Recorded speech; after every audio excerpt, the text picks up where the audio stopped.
everyone, it's Shannon from Five Resonate again. I previously talked about the copy paste business.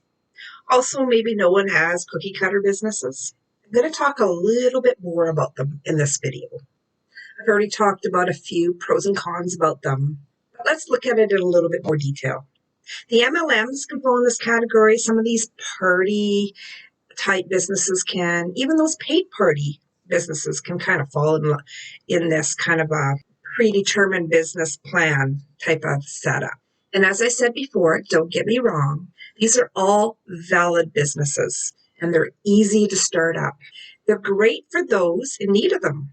But let's take a little closer look. First of all, let's go into the pros of these businesses because they do have a lot of pros. Okay, they're very low cost to set up. That's a real bonus for a lot of people who just don't have that disposable cash. They come with an already pre-made business kit, which is awesome. Gives everyone everything they need to know to start up the business. And it's a business concept that's already developed. There's no feeling the waters. There's no figure out what works. It's already there. And there's no need to carry a lot of stock. You just really need, in most cases, your own stock, like your own products that you're going to use. And the benefit to that is that you don't have to worry about expiry dates or product that just doesn't move. A lot of these businesses, it's all equipped with an auto ship or drop shipping, which is a bonus. You don't have to deal with all that. And all of this is taken care of by the mother company. Cool, right? Works really well for you. There's also the advantage that there's a wealth of training and support by either an upline or whoever gets you into the business. And everything is made duplicatable in the business. And most of them set up a great form of passive income to earn. It's a great way to move product by having your marketing team built below you. It's awesome. Who would want anything better? Is there anything better? But the cons are not always brought into light on these businesses. And over the years, trying some of them, I have found many cons that are just not listed or shown or provided. There are some little known facts about these cookie cutter businesses that most people just don't even think about at first. And as good as these pros are, the cons are probably going to be the icing on the cake for you, as any business. One of the first ones is you're using the bulk of your time to recruit friends, family, and anyone you can find. Kind of takes away from some of the other business housekeeping things that you need to do. It's a real big process to recruit people into the product moving business. Often there is a cultish-like persona or likeness about the business. Often people mistake this for friendship, but honestly, they really aren't.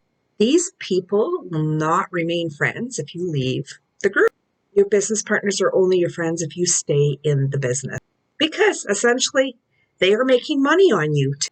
And I find that these businesses require a lot more harder work to actually make them fly than maybe a regular business that you've created from scratch.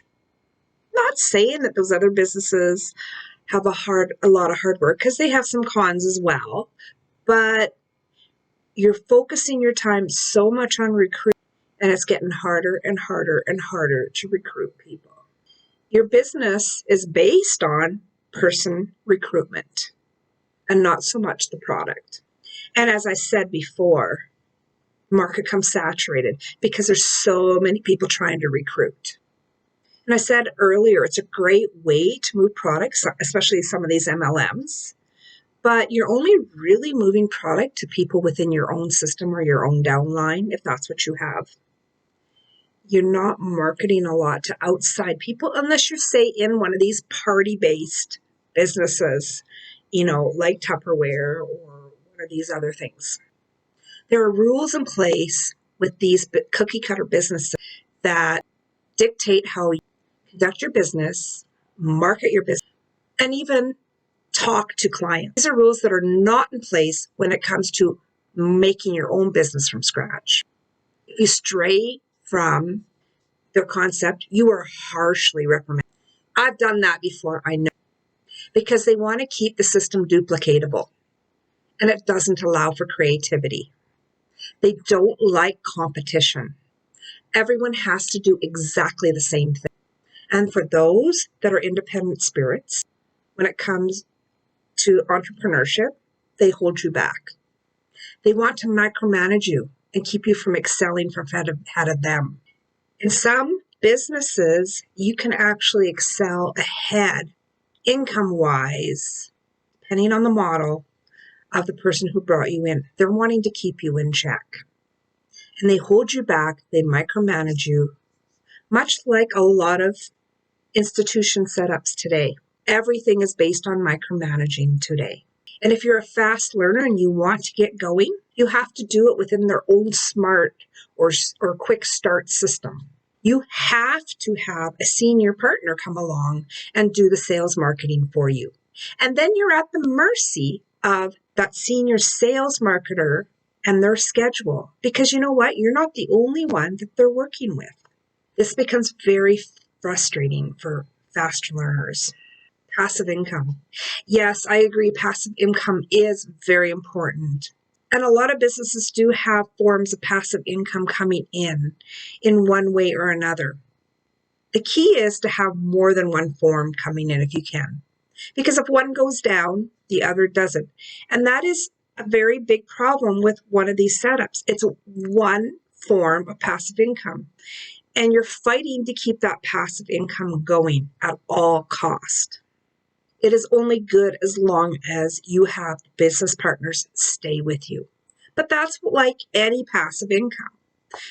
And as I said, having more than one passive income is a good thing. But a lot of these places do not want you working in more than one company.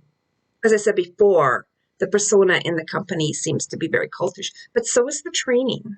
The training seems to be very cultish as well. I don't mean from a religious standpoint, but by a controlling standpoint. And as I said before, they want you to bring a senior partner in the beginning to control you on that. In some ways it's good, but in a lot of ways it holds people back from expanding a business as fast as they probably could be. Not a lot of people see this cultish training right off the bat because, of course, they're just testing the waters in the beginning or learning what they need to do. And then here's one that a lot of people don't think about. Because it's such a low investment, people tend to walk away faster. You know, they might sign up and then they do absolutely nothing. Well, there's nothing to risk. That's why. And you will see people falling away all the time. I see that with our own government. They give them money and they don't look after stuff. Or they give them housing, give people housing. They don't look after it. It's the same thing here. They didn't have to risk anything with that low investment, so why should they bother to stay? They don't give it their all.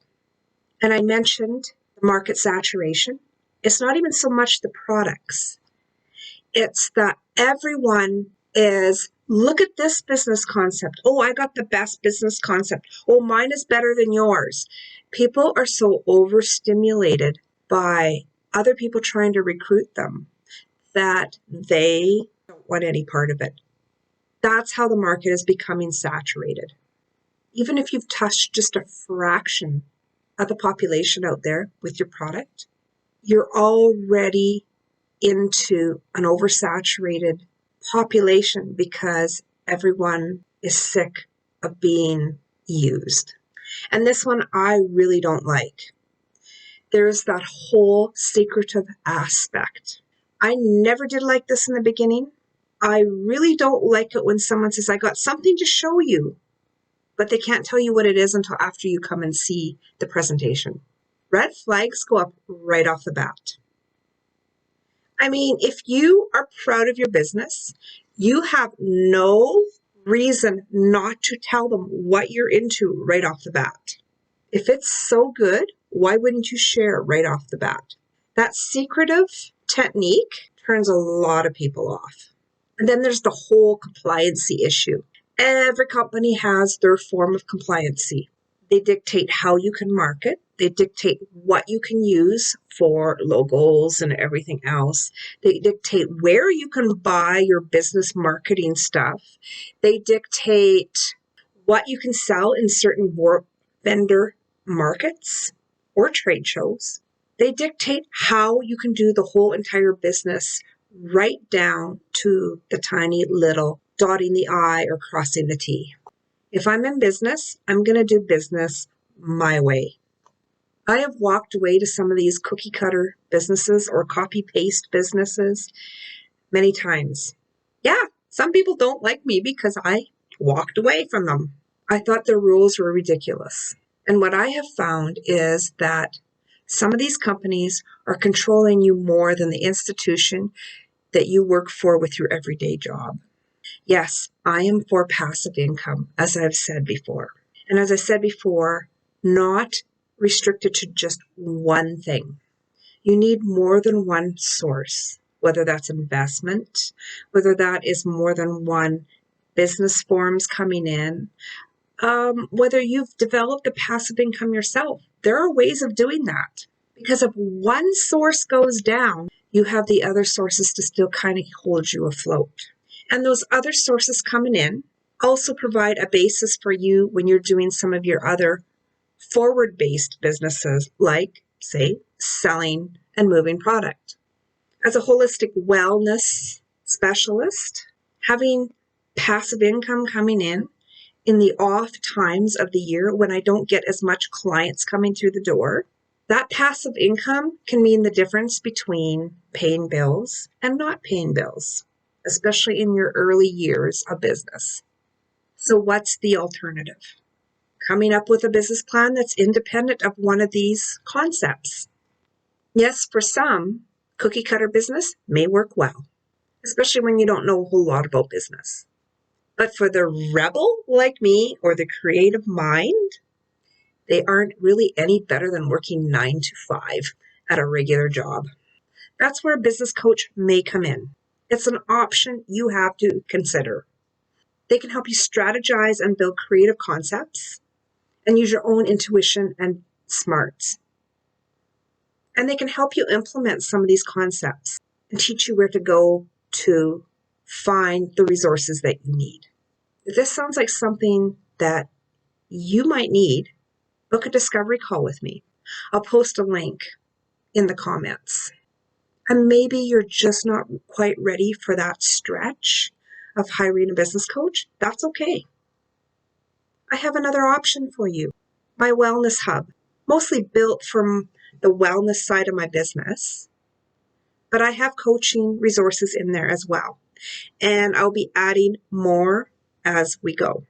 Now, these won't be the full coaching plan that I would put you through, but they'll give you some starting points, give you some homework to start on.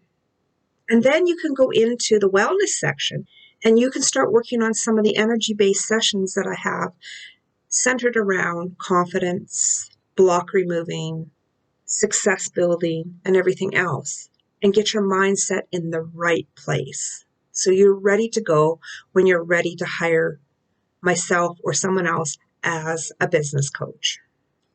I welcome you to try it. And guess what? You get a 14-day trial to even just start. A low in-app monthly, weekly, or even yearly price. See you inside.